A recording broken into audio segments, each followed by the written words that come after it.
eno message egende bakulembeze banno dimwe target ya mwe yakulaba nga fabe nale mutufudde tuweddewo mwebale nnyo obuwagizi bwe mwakola okulaba nga Majambere mumutta avaawo Katonda akyambiseeko akasubi ate kino njala kukibagamba nti looteebeeza muka kitaawo lutta nnyoko bire ebintu biveemu omuzannyo nze ndabye wano singa fabe nale musinga ffe twakuba Speaker wa Parliament wa Uganda Among kyalikeereddeko ne Parliament ne bwe yali badde mu lusirika yali gijjeeyo n'agiyita bunnambiro ne fabe nale mutufu tulugunyizibwa olw'okuba bano bava mu opposition ne bajoyininga ye nale mu obukulu President Museveni nakyo kiteekeko eriiso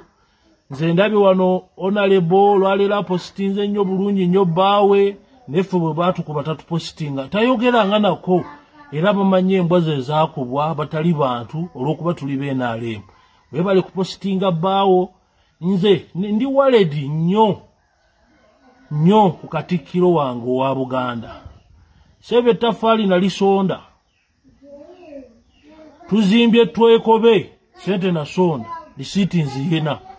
naye bwe nafunye ekizibu Buganda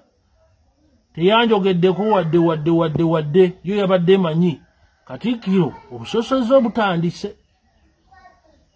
Katikkiro ffe tugenda kuttibwa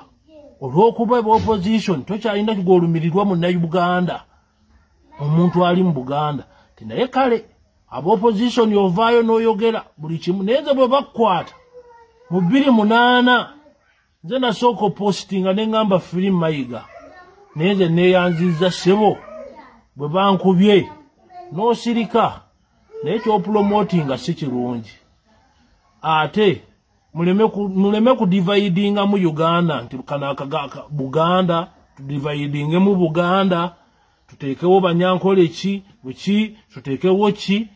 gwanga mwalisanga lyekutte naye kati ndaba mulivuga kulimalawo mbeyanzizza mwenna abambeereddewo naye Mayiga ne Speaker wa Parliament mwebale mwongeremu amaanyi okukwata bwe muti kuba muli bantu bakulu mu ggwanga Parliament bwetabaawo eggwanga teribaawo Katikkiro bw'otabaawo Buganda tebaawo